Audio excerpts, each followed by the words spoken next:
марказдарда кімдер оқиды? Көбінде сол жаңағы мына ата-анасы болсын, немесе ана баланың өзі болсын, не мектеп бітірмеген, немесе мектеп бітіреді де жоғарғы оқу орнында емес, ортада қалып қалған жаңағыдай дүбәра дейді ғой, ортада қалып қалған жастар көбінде кетеді. Египетте мынандай болды мысалда. Марказдардың өздерінде көп жағдайда мысалы өздерінің бір саяси мақсатына жету үшін діни астарға қарай итерме дейді ғой жаңағыдай.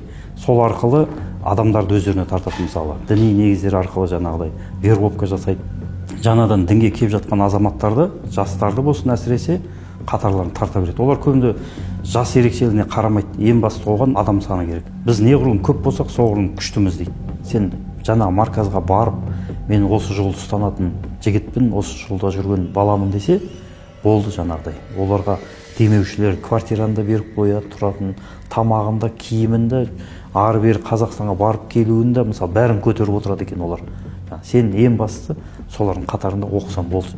Біздің мемлекетте тыйым салынған университеттерде білім алған азаматтар сол жерге барады да ұстаз болады.